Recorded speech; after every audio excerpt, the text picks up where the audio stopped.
Doutor Guilherme Lois, e o câncer da alma, a depressão?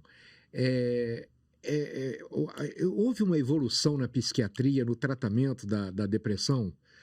Ah, com certeza houve. Eu acho que antigamente a abordagem ela era quase de contenção, de sedação, né? Até hoje em hospitais psiquiátricos usa-se muito o termo sonoterapia. Então você desligava aquela mente para ela se afastar. Sonoterapia? É. Mas não tem a ver com dormir, ou tem? Sim, Sim? medicamentos que causam sedação por longo tempo, para ver se você enfraquece esse circuito da angústia, da culpa ou da tristeza, você desarma, desativa ele. E essa desativação. Eu penso sempre na psiquiatria como uma neurofisioterapia. Se você está deprimido é porque você exercitou o seu neurocircuito da tristeza por tanto tempo que ele hiperativou ou automatizou. Algo grave está acontecendo ali. Se a depressão é muito grave, ele está automatizado. E aí você desliga. Antigamente se fazia muito isso. Hoje em dia você tem remédios que eles conseguem reequilibrar o funcionamento cerebral no sentido de você encaixar na vida procurando atividades que te fazem bem. A serotonina, por exemplo, que as pessoas associam muito como neurotransmissor da felicidade, né, da alegria, não tem nada a ver. Ela é um fluidificante mental. Eu costumo dizer muito assim, transtornos mentais, eles têm muito a ver com... Imagina uma rede de pescador e que você tem um caranguejo pendurado num nó daquela rede. Se você olha de longe, você só enxerga aquele caranguejo. Quando você dá serotonina para esse paciente, é como se você estivesse colocando vários penduricalhos nessa rede. A partir daquele momento, ele não consegue olhar só para aquele caranguejo, ele olha para o todo. E aí a gente vai dar esse aporte serotoninérgico, que ele fertiliza e encaminha para a terapia, para ela semear reinterpretações, propostas de atividade, compreender, superar perdas, encontrar novos caminhos de exercício e de vislumbração da vida. Então, esse é o grande conjunto, né? É um processo longitudinal, mas que precisa dessa união. Você fertiliza e potencializa os circuitos, você regula os circuitos automatizados patológicos e exercita os circuitos saudáveis. E aí, com acompanhamento da terapia, Pois é, exercita e alimenta, né? Isso. Assim como a gente alimenta o corpo, nós temos que alimentar o nosso cérebro e a nossa mente. Então, de boas leituras, de bons conteúdos, etc. E vai tirando a gente daquele circuito. Então, por exemplo, a pessoa para chegar num quadro de depressão, então é uma construção para chegar a esse ponto, ou pode ser de uma hora para outra? A pessoa, de repente, sei lá, ela pode entrar num quadro, ela tá de boa, a vida tá legal, tá bacana, na profissão, relacionamento, e sei lá, de um dia para o outro, de uma semana para outra, ela entra num quadro grave de depressão. Pode Não, acontecer? cada caso é um caso. Existem casos genéticos, e o que o caso genético faz? É que ela se torne muito vulnerável. Então, por exemplo, vamos dizer que para você você precisa viver 100 situações tristes para você entrar em depressão. E Uma outras pessoa que pessoas tem menos, né? vulnerabilidade genética, com uma, duas, três, 6 situações tristes, ela já entra em depressão. Então isso vai variar de caso para caso. E se você pega uma criança no período da construção da neuroplasticidade raiz dela, em que as memórias afetivas são muito marcantes, se você exercita circuitos de culpa, de tristeza, né, de diminuir a autoestima dela, desvalorizar, criticar duramente ela pode ter uma genética resistente, mas você vai ativando circuitos de vulnerabilidade nela. Então, quando ela cresce, ela também vai ter depressão de maneira mais fácil, vamos dizer assim, ela tem mais tendência, ela é mais propícia a entrar em depressão, ela tem menos resiliência, menos resistência Agora, emocional. a pessoa em quadro de depressão, somente a parte psicológica pode levar ela a melhorar a cura, ou precisa de um tratamento em conjunto, ou um tratamento mais psiquiátrico do que psicológico? É um conjunto. Cada dia mais a gente tem trabalhado com a ideia, né, da pessoa de forma integral, não é, doutor Guilherme? Então, por exemplo... Com certeza. Precisa de mais algum especialista ou só... Não, pode ser, por exemplo, que a pessoa esteja com alguma deficiência de algum tipo de vitamina. A deficiência de vitamina pode levar à depressão? Pode levar. Você sabe o que eu acho, Robson? Eu acho interessante a sua pergunta, porque ela traz uma coisa, Milton, que eu penso assim...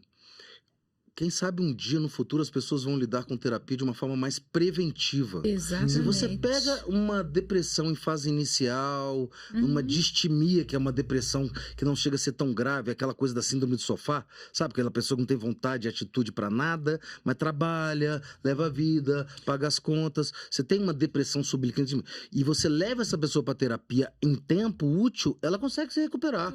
O fato é que o tabu de cuidar da saúde mental e a exigência da da sociedade em dar conta de tudo e o medo de estar mentalmente prejudicado afasta as pessoas. Então, elas geralmente chegam na terapia num quadro mais moderado a grave, aí precisa de um suporte farmacológico, ou chega no psiquiatra com um quadro arrastado de 20, 30 anos de um casamento conturbado, que eu tenho que encaminhar para ela ajudar a diluir e fortalecer essa pessoa a sair daquele estado ou reinterpretar o casamento dela. Então, existe esse conjunto. Mas eu tenho a ideia de que num futuro a situação vai ser tão crítica que vai surgir uma abordagem, assim como você lida com educação física como uma rotina de saúde, as pessoas vão fazer terapia como uma rotina de saúde mental, 1, 2 vezes por semana. Até porque, Robson, o paciente hoje do psiquiatra mudou muito. Mudou. Anos atrás, quem era seu paciente?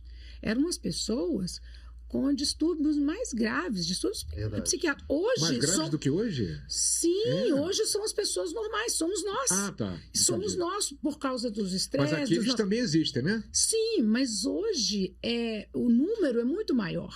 A gente vê isso tanto no consultório, no nosso consultório, na psicologia, na clínica, quanto na psiquiatria. São pessoas normais. Estão com dificuldade de dormir, pessoas que comem demais, que comem de menos, pessoas que estão trazendo já sintomas para o corpo. E como você disse, a depressão, a crise de ansiedade, enfim, aparece da noite para o dia? Pode ser que apareça para o outro, mas já vem sofrimento ali de um tempo. Silenciosamente. E que a pessoa às vezes não percebe ou percebe, mas vai adiando. Nossa, mas eu não posso admitir isso. Mas isso comigo? Né?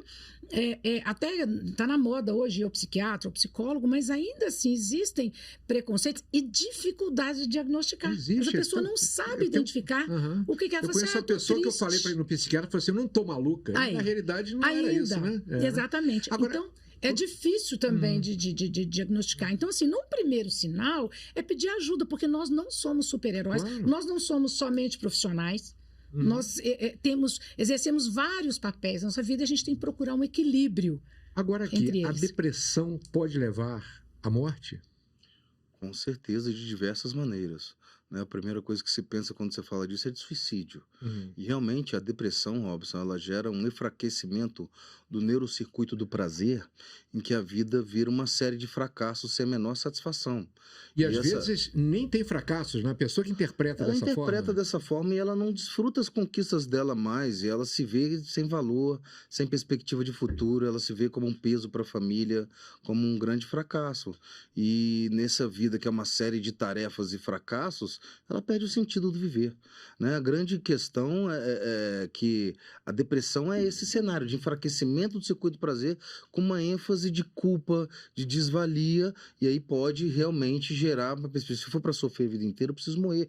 Quando, na verdade, é a mesma coisa você dizer que uma criança que está com pneumonia forte, uma febre muito alta, ela tem que ser, né, jogada da janela do hospital. Não, se você trata aquela criança, ela recupera. Se você trata a depressão, ela recupera. Isso é cientificamente ultra comprovado. Agora, tem outras formas também. A depressão crônica, ela pode gerar uma perda de apetite, que a pessoa pode entrar numa anorexia e entrar em inanição, desnutrição.